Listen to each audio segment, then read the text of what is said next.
resisting your ability, your innate ability to allow situations to unfold naturally. So, and your kids pick it up, and your lovers pick it up, and you get a performance anxiety around, can I sleep? Can I not sleep?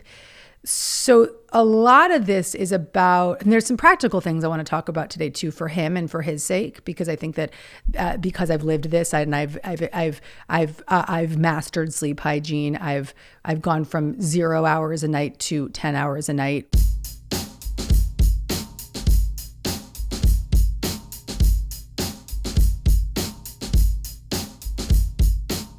So last night I went to bed, and my son is not a great sleeper. He's got a huge imagination. He's wildly creative. He is pretty full on at most times, and his sleep at the moment is terrible. Right. So I went to bed. I always try and go to bed feeling really positive and like, this is going to be a great night. And then last night he woke up freaking out, and I ended up getting in the bunk bed with the kids. That still wouldn't kind of dissipate this fear. So then we all got into my bed. My husband was in the spare room sleeping upstairs because we were anticipating some chaos. Right. And I was sweating, and both kids were kind of on me, and I'm not good with being touched in bed. And my son was freaking out and being scared.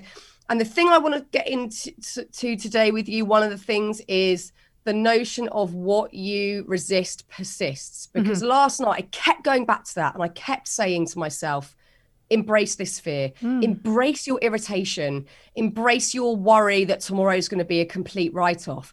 And as soon as I started doing that, which I don't do normally, he fell asleep immediately. Yes. My whole nervous system calmed down, and we got a bit of sleep, like still not enough, if I'm going to be totally honest with you, but I kind of rectified it without doing anything. I just kind of said, let this happen. Just let this all happen.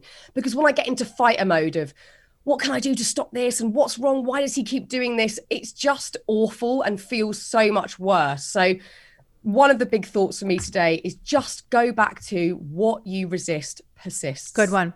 Your kid also is going to pick up that resistance. And so the moment that you surrendered it, which is what you did, or surrendered to it, he felt you at ease, and he was able to feel safe and fall asleep. That is actually the whole thing. Because even in his instance right now, where he's struggling to sleep, it's because he's resisting his own fear of not sleeping well, or his own inner turmoil that needs to be released. So I, first of all, just want to hold you with so much compassion, because I am a survivor of insomnia. That's what I'm going to say. I'm a survivor of postpartum insomnia. It is dark, it's scary, it's very hard when you're not sleeping enough, especially when you're being asked to perform in the world in the way that you are, and when you're being asked to be a leader at a very hard time in the world. Sleep is so crucial. So I just want to just hold you in that. It's big. Well, thank you, because I think you do often feel very alone in it. Like, oh, everybody else's kids sleep. Totally. And, I often have sleep anxiety myself. So I'm just going to keep going back to that. And I kind of think, that's how I'm going to not fix this, but that's how I'm going to find any peace in what's going on. And simultaneously, whilst remembering this all too shall pass, much like the pandemic, whenever that might be, but we will all get through these times that feel tricky, or like me and my husband are so exhausted right now, and we're just doing day at a time, but we keep remembering, he's going to be a huge bloke one day, this big man doing his own thing, living his amazing creative life, and we won't be able to get him out of bed. So this will pass. And I think it's just really important to remember that. But I very quickly go into resistance mode because I want to combat everything. I'm energetic, I'm fired up. Like, what can I do? I'm responsible for everything going on right now. And I have trouble surrendering. I have trouble letting go. And I wonder, that must just come from fear too, I guess. Well, we want to control the things that are most uncomfortable, because we feel that in our pursuit of controlling that we can find a sense of safety. But that's actually a very false sense of safety. When we try to control, it's actually very interesting that you've identified that your controlling behavior actually is your resistance. because a lot of people have it the other way around. They think that as long as I'm controlling, I am moving forward. As long as I'm controlling, I will make things happen. Ultimately, as long as you're in a place of trying to control something, you are resisting the natural order. You are resisting your ability, your innate ability to allow situations to unfold naturally.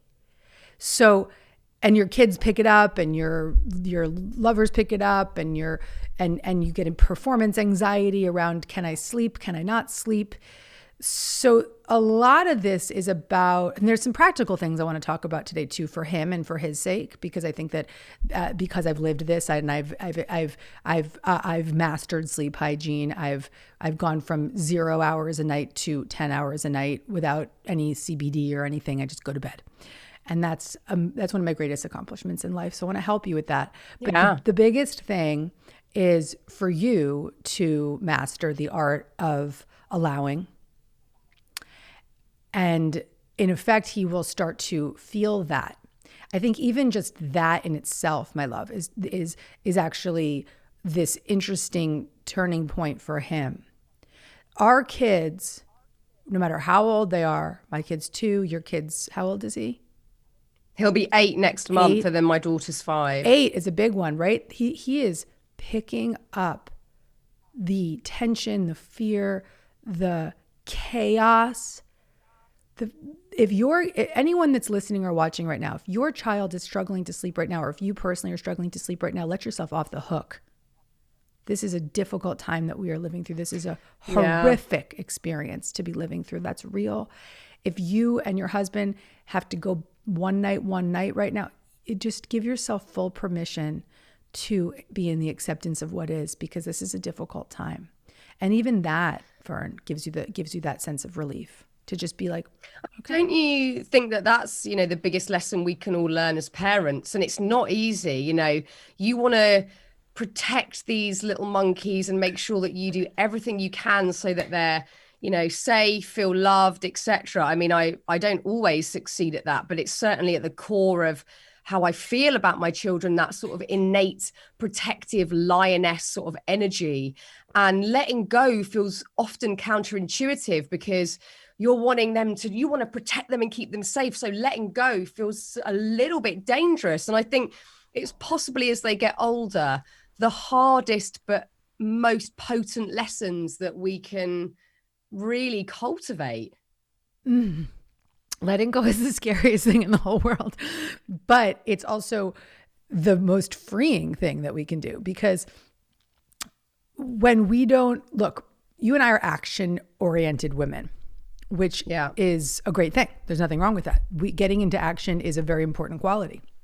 It's the reason we've been able to create as much as we've created in these young lives that we are living. I'm like joking about being young, but I feel younger than I've ever felt before. So we are young. We are young. And so young. Blonde and good, right? So young, blonde and good. I like that. I'll have that tag. So with all that, I think that this need to control, particularly when it comes to parenting, and for me right now, listen, it took me 3 years to conceive my son. I'm trying to conceive again now. There's no greater moment in life to learn how to let go of the rope than when you're trying to make a baby, if you're struggling, right? So for me, it started even 3 years before I even conceived. I started learning that lesson of what it means to let go of the rope and just allow. The thing that really gives me a lot of hope when I'm thinking about my son is I believe that we all have a presence of spiritual guidance around us, supporting us. You can call it whatever you want. You can call it God or the universe. I call it a lot of different names, but I also believe that we have spirit guides. I believe that we have ancestors and loved ones and angels. And when I put my son to sleep at night, I say this prayer, and I'm going to give it to you. And maybe this is something that you can start to use just silently or out loud if you feel called. And I say, may the angels surround you and protect you and watch over you all through the night. May Archangel Michael protect you. May Archangel Raphael keep you healthy and strong. And may you always know that mommy and daddy are by your side. And I've been saying that prayer, which I just, downloaded one day. I've been saying that prayer since he was probably 10 days old. And I say it out loud to him. And it's almost like a lullaby, because when he hears it, he starts to just settle. Like, I'll hold him and I'll say, and I can see him settle. So I'm going to write it down for you and send it to you. And I want you to just recite it to yourself silently, because that prayer is you turning over his night to the care of his spiritual guides, so that you, mama, recognize they've got him. He's got guidance. He's got support. He's got God. He's got the universe. He's got angels. He's got my grandmother, or whoever is out there for you. And I can give him over to that.